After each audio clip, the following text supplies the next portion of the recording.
So let's add a background image to our to Blender for reference. First, I'm going to get rid of this mesh here, and there's a couple different ways to do it. I'm going to go back in object mode, press X, and then click delete.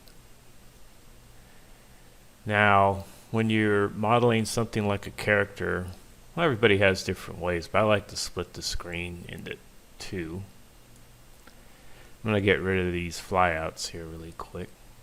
And to focus to the window in question, you just put your mouse over it, and that's usually good enough. Sometimes you have to right click, like if you lose focus to Blender entirely. Then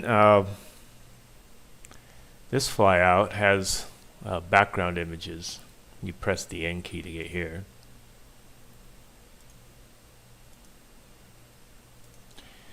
And go to where you stored your background image, and I stored mine there, and I'm going to add one to the right view as well.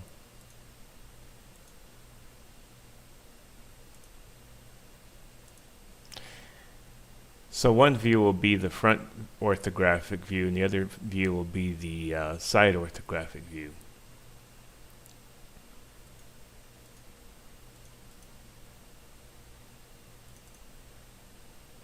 Okay, and I'm going to close these flyouts back up. The reason why you can't see them is because you're in user perspective, but let me hit the 1 key, and then the 3 key, and now you can see them. Well, I wasn't done with my N yet. My flyout. Then you want to line up your images.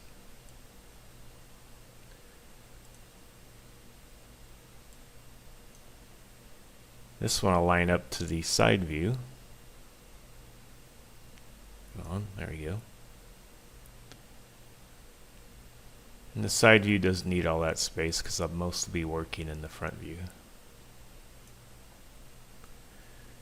And there you have your background images.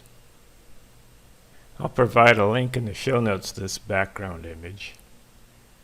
Everybody has a different way of modeling, and it's probably they stuck with the way they learned it first, and I'm no different. So we're in object mode. I'll make sure I've got focus to the stage there. I'm going to add a cylinder. Well, first I'm going to center my cursor, and you do that Shift C and see how it centered it there. And now I'm going to add a cylinder.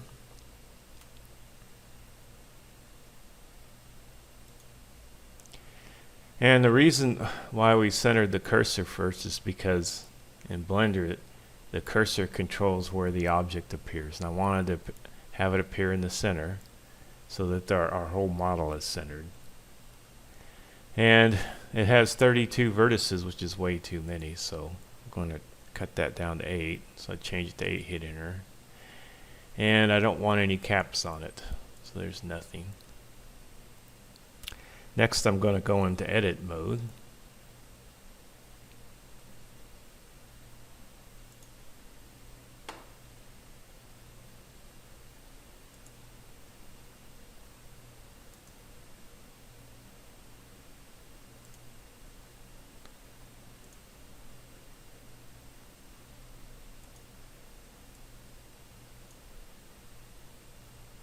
I brought back my manipulators because they make this a whole lot easier. If you grab the red, you can pull along the x-axis. Blue is the z-axis, up and down, and y is the one you can't see, which is forward and back to us. Another neat thing about ortho views is it restricts you into 2 dimensions, even though you're working with a 3-dimensional model. You'll hit the A key a lot. That I just hit it to deselect that, and you want to make sure that when you go to make a selection, sometimes this time I want to make sure that I can select both the front and back, so I press the Z key, and that'll let me see through the model. Then I just want edges to work with. You can see how it's needs to be shrank down a little bit down here.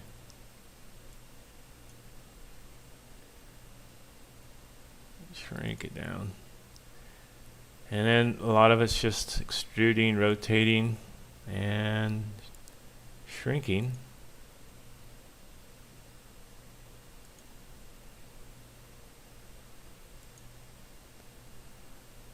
Alright, and I'm going to do a quick foot.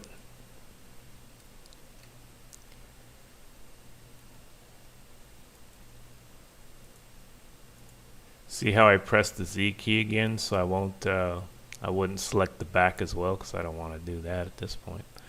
I'll come over here to the side view.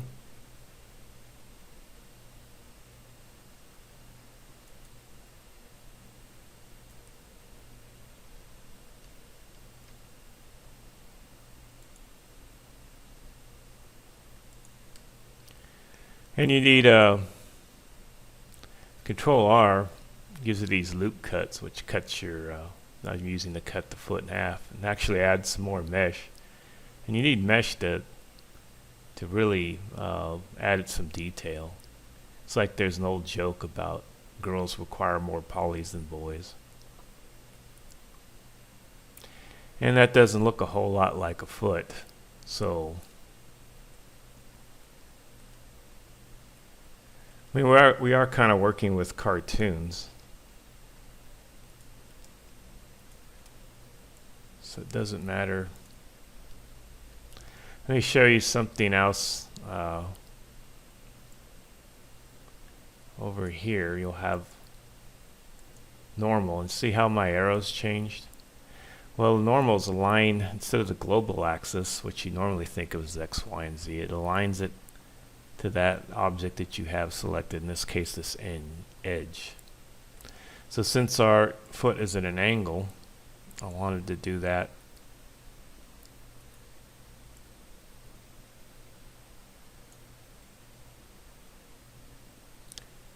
Well,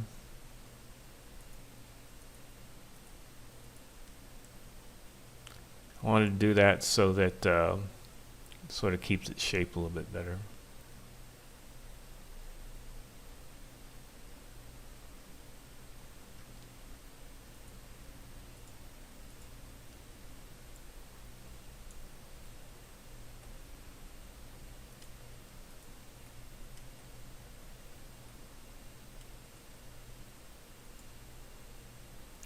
I'm not going to do too much with this foot since it's just sort of a demonstration.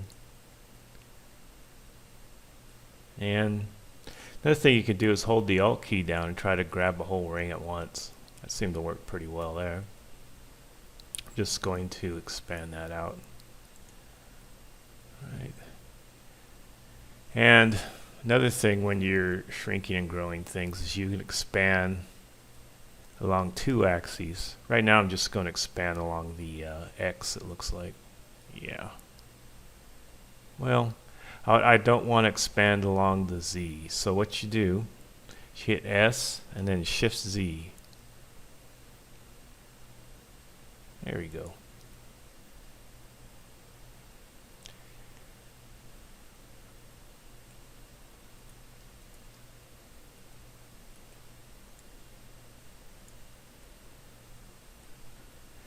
Hit 3 to go back to the side view. And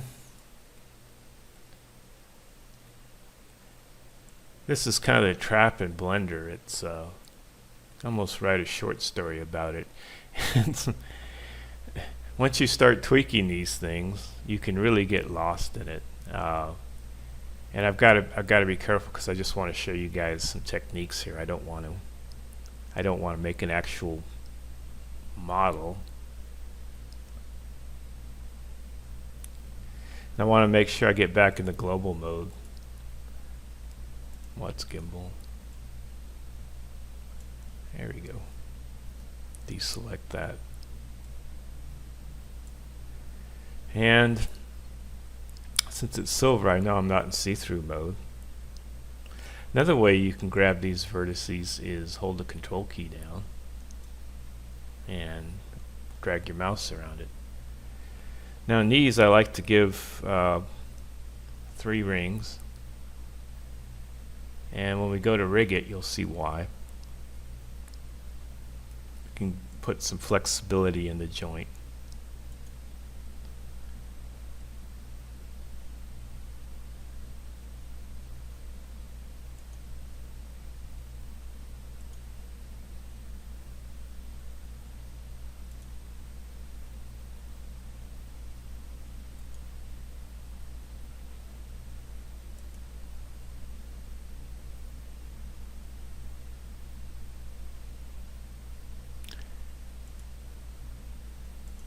Oops. And then one of the most important keys is Control Z.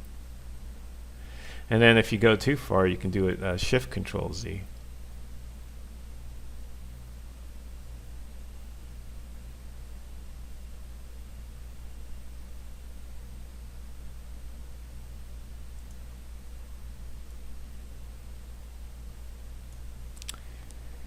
Okay. And there's the leg section. Okay, having the our pivot point in the center, or I think they call it object origin, in the center will allow us to mirror this and write down the center line.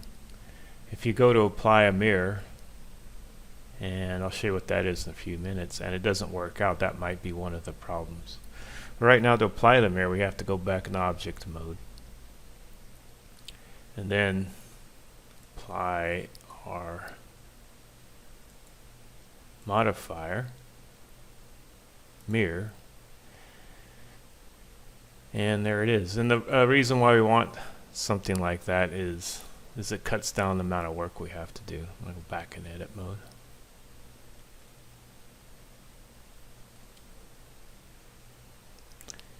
And right now I'm going to join these 2 legs together, so I'm actually going to apply this mirror. And it's telling me I can't do it because I'm not in object mode. Okay. Oh, those feet look terrible. Well, you can spend time working on those.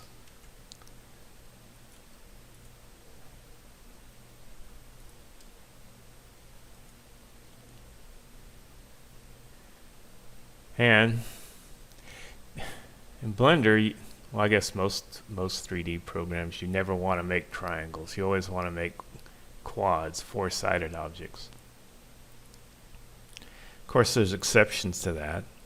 And I also want a center line. I'm going to use my loop cut, Control R. And when you hover it and you get this violet line, it's right in the center. So if I click twice, I'll have a perfect divided mesh there. I'm going to press 1, make sure I'm back into my first front view perspective, ortho perspective, and scroll out a bit. There we go. Well,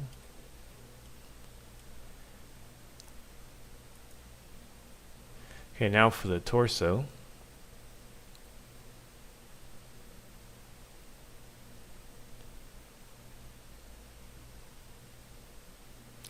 And see how it's kind of wobbling around? Well, if you hit the Z key, it'll constrain it.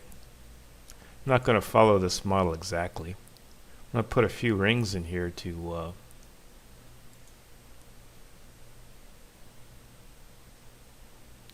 give it some flexibility later on.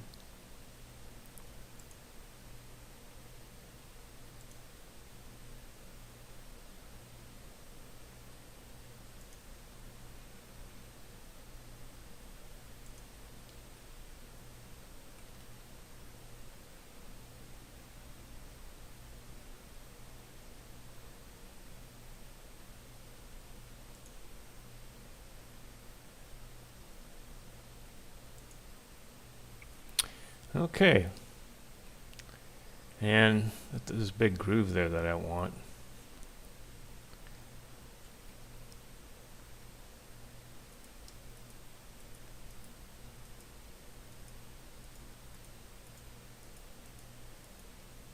Select all those faces. Make sure I'm in global mode. And drag them out a little bit. I'm going to do the same in the back. Now, if you look at a person, there is kind of a valley down their back.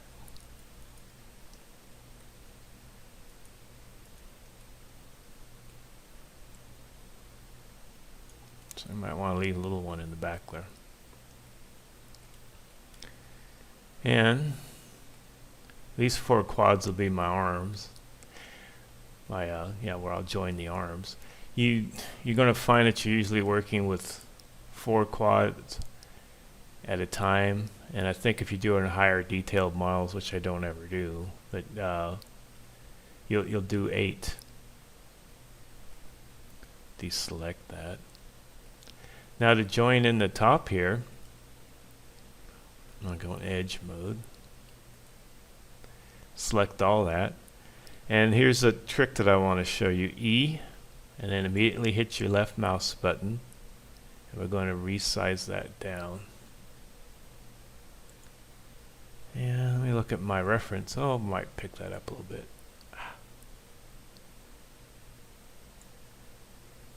Then you immediately hit left, resize it down. That's also a technique you can use to grow hair on a skull, for example.